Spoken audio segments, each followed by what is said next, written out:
maganda siguro ay tapusin na natin yung issue ng flood control. Di ba? At tapusin na sa Lunes. Kung priority natin yan, edi bigyan na natin ng solusyon. Sa Lunes daw, at tapusin na. Di ba kasi simulan pa lang?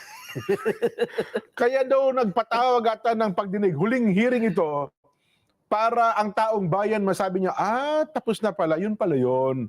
Kumbaga, parang last hearing ata itong Monday. Nako. Oo. Eto, ngayon, ang tugon ng Department of Justice, Jen. Gusto nyo ba talaga? Tapusin na? Matapos na ang alingas-gas, anomalya sa flood control project. Bay, opo. Gusto nyo namin yan. ba malaman kung sino ang utak, mastermind? Yan ang sinigaw natin sa Luneta. Gusto nyo na ba talaga na maipagtuturo natin kung sino mga sangkot na yan? Yes po. Opo. Eto na. Meron na tayong state witness. Magtuturo? Meron na. Yan, sige. Maghahasa na akong labahan, Nelson. Kumbaga, naghahasa na ako ng labahan. Ginaganyan ko na, ikaw pala. Eto Teka na. nga. Inanunsyo po ng Department of Justice na meron ng state witness na napili sila. Yan na. Meron na. Si ano yan? State witness. Curly at saka si Sarah. Pasok yan. Naku po. Bakit? Orly Gutesa? Oo, yan, Naku pwede. po. Si Kirante. Kirante yan. Naku po. Si Wawaw Arevalo. Hindi rin. Hindi rin. Si Saldico. Yan na. Magtuturo si Saldico. State witness na lang eh. Eto na kung sino ang mga... Alam mo ba kung ilan? Martin Romualdez. Yan na. Naku. Tinuro na dati na. Pwedeng State witness. state witness si Martin Romualdez. Hindi. Ganun, hindi pa rin. Ito po ay hindi isa. Hindi rin dalawa. So, marami. Hindi rin tatlo. Ba? 4. Adi ang tawag dyan eh, wetness. Wet, basa sila eh. Marami. Di ba? 4 po. State wetness. 4. Naku po. Ang nito. Ba, magtuturo din. Di dapat nagko-corroborate ang statement ng 4 na yan. Matibay yan. Simulan natin sa contractor. May witness contractor dyan. Contractor. Oo. Sabi ko, Sara Diskaya yan. Kaya lang din ako, ewan ko lang ha, kung ang mga ituturo nito ay hanggang saan lang. Kasi ako, kung state witness, tapos maliit na kaso. Isa o dalawa lang hawak. Isang kaso dapat na. yung malawakan. Tawag doon, nationwide ang project niya. Tingnan mo ha, kung sinong state witness. Sally Santos. Si Manang Sally. Ng SIMS. Ang kaso lang niya doon sa Bulacan, di ba? Mali lang yung sakop niya. Ilan ba kontratang naipasok nitong si Ma'am Sally? Ito pa. At saka nagsauli kasi ito eh. Henry Alcantara. Ay, ganon. Si engineer. Gerald Opencia. Dating NCR director yan ng DPWH. At Yusek Roberto Bernardo. Ayun Silang dati. 4. Talagang na yan.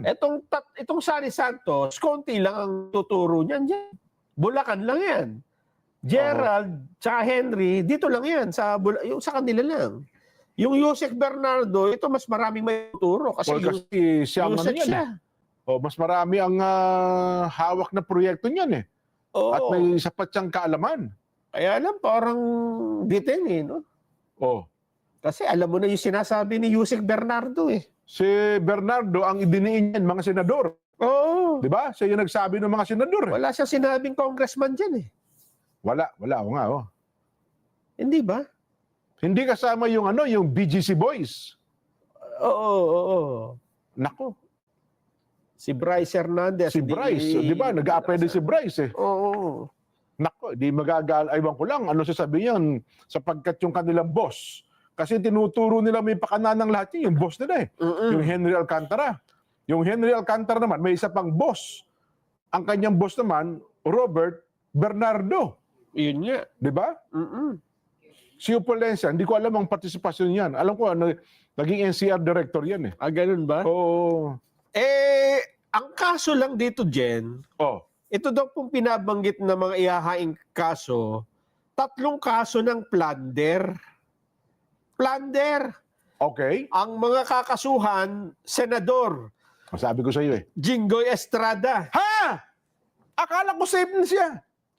Dating Senador Bong Revilla Naku po. Oho. at dating ako Bicol Party List Representative Saldico. Naku. Oo, yun na. Kasi nawala dito yung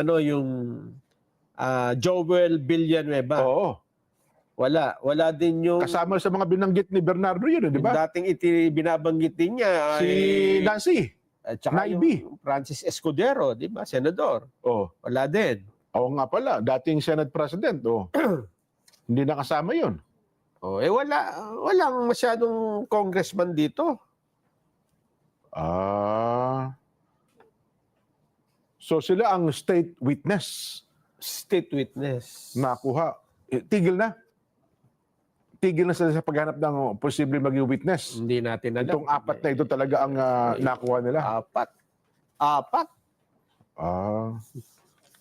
Sana sapat na yang apat na yan kung talagang di ba? So sino ituturo nilang mastermind? Batay sa apat na ito. Kung titingnan mo At saka itong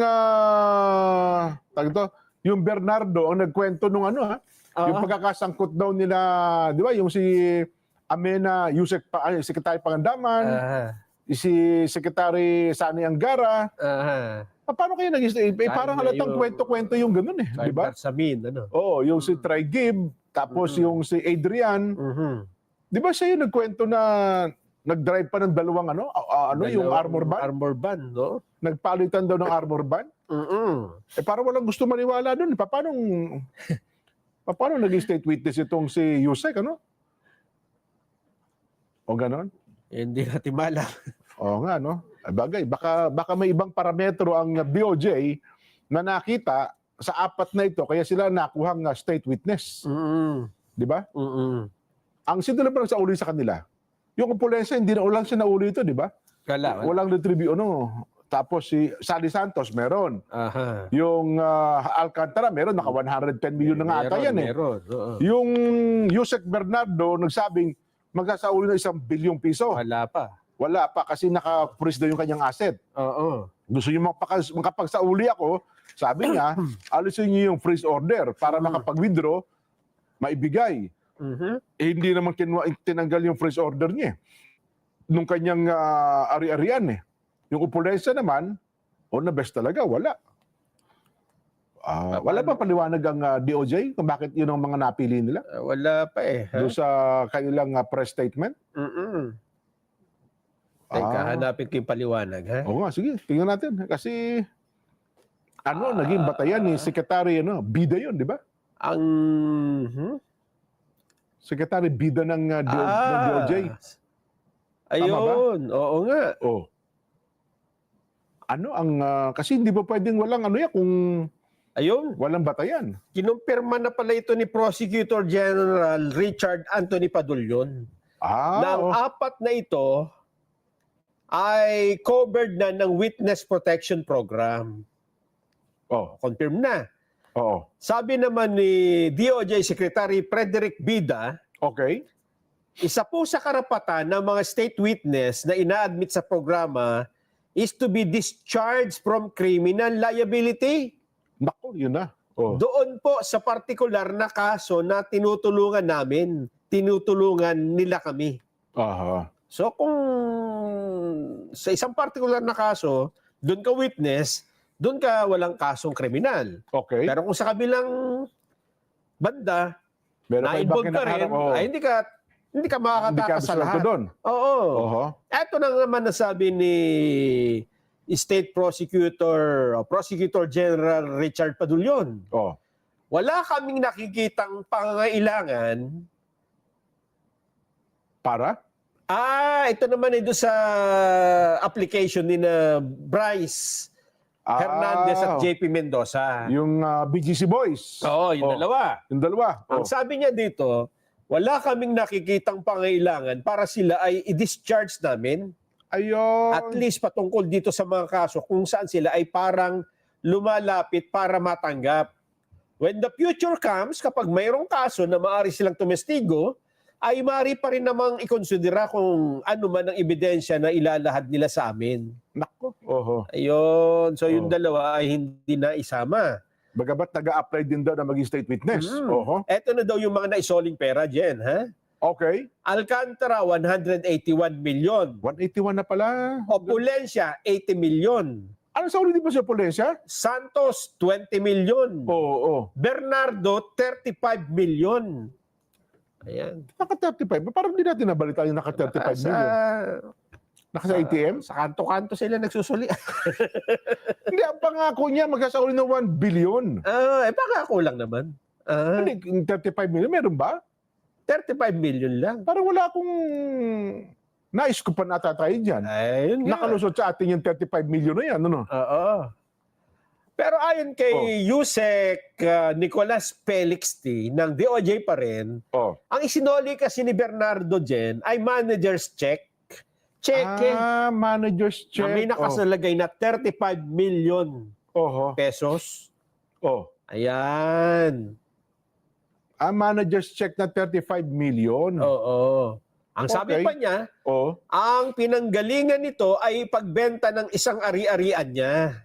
At ito pa rin ang down payment para sa ari-arian. At kung makuha niya ang balanse, ibabalik na niya, ibibigay niya dito sa DOJ. So down payment pa lang pala yun. Nagbenta pa siya pala. Nagbenta siya, down payment, 35 million. So yun muna ang ibinigay niya sa DOJ. At kung ibibigay ang kabuuan, ibibigay pa rin niya. Ibibigay.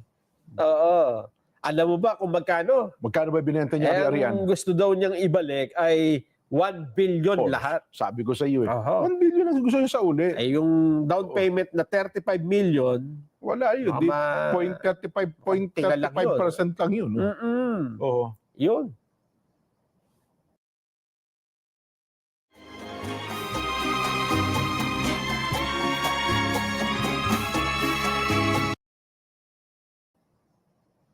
Ano naman, parang ganun ba? So paano? Paalam tayo. Parang sa bagay baka dyan lang sa kaso na ito. Hindi, state witness ka sa kabuuan ng flood control. Hindi sabihin ng... Kaya nga parang doon lang. Kasi parang hindi kailangan ng witness doon sa kasong isa. Sa ghost control. Pinakamabuti yan, magsabakay muna tayong barko. Makapagmuni-muni muna tayo.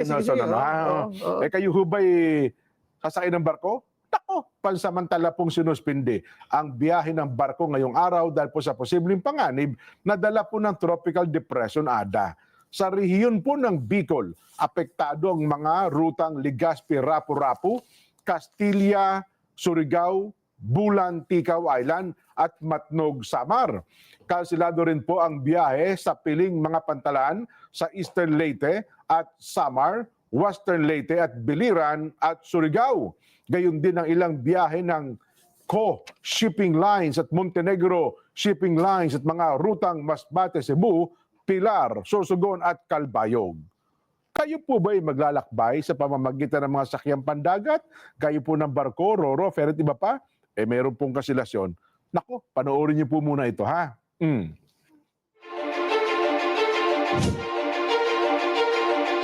The Philippine Ports Authority, or PPA, is the nation's premier maritime agency, steering the course of progress through the archipelago's vital ports and harbors. PPA is among the strongest economic performers in Southeast Asia, according to Drury Maritime Research.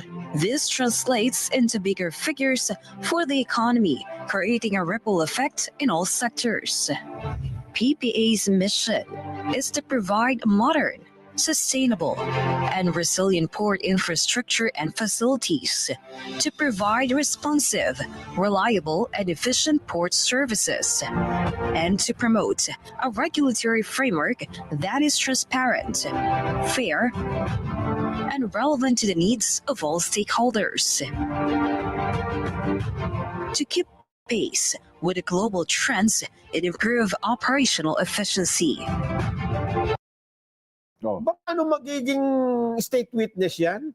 Baka siya nakakaalam ng mga pasikot-sikot, kaya niya ituro. May mga batayan siya. Sana kung may ituro siyang mas mataas sa kanya. Ay, hindi parang naman ituro po. na eh. Sila po yung... Hindi. Kasi dapat kapag ka witness ka, less guilty ka. May tuturo, Ayun nga. may tuturo ka talaga mas mataas sa'yo. Totoo. Ayun nga. Ako, alam mo, may hinala ako dyan. Bonoan lahat yan, mapupunta. Masisisi. Ako, spekulasyon ko lang naman ha.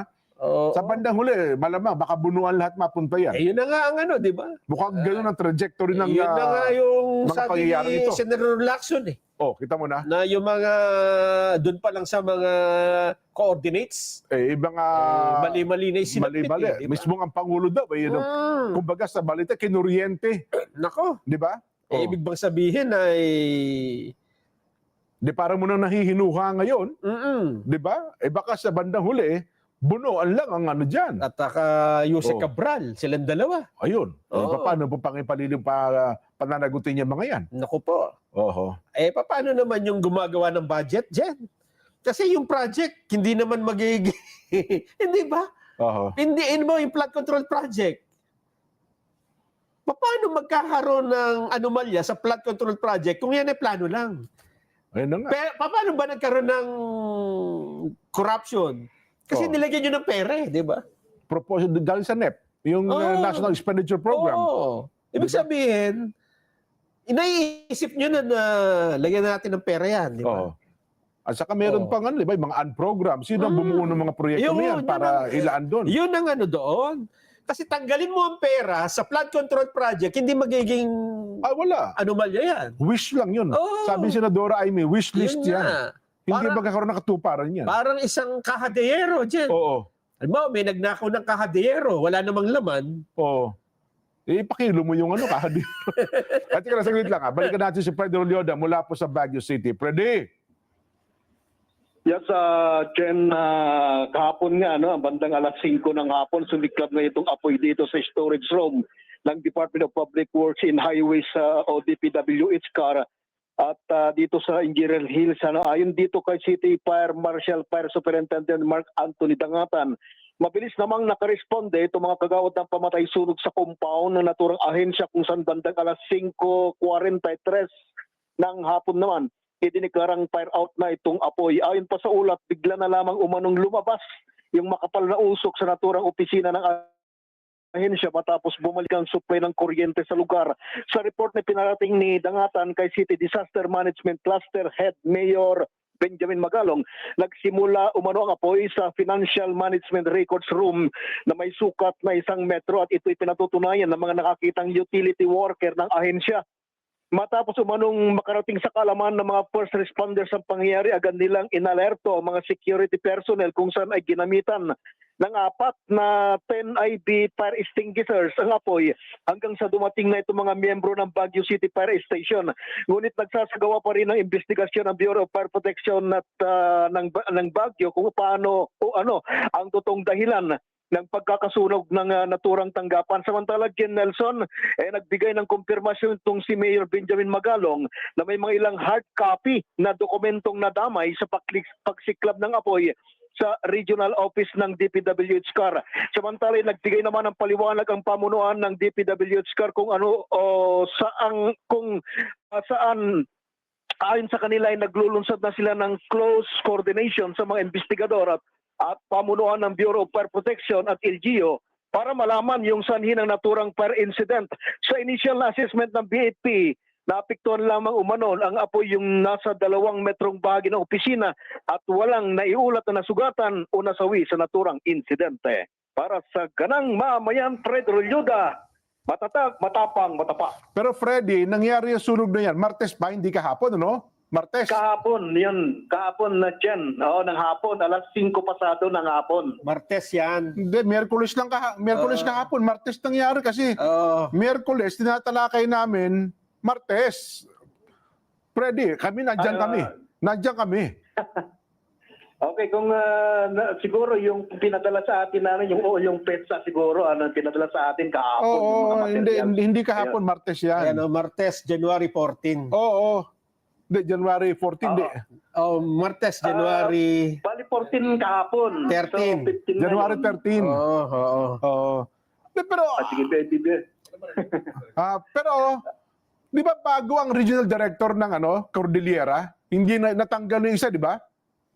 Si Tanggol, Si Tanggol. natanggal na. Oo. Oo, natanggal na siya. Pero hindi pa namin nakausap yun. Masyado kasi nung pumunta kami mismo dito sa tanggapan, Jen, masyadong mahigpit yung mga otoridad, at lahat ng mga media din pinapapasok doon sa loob. At dito lang kami sa labas na kumukuha ng larawan.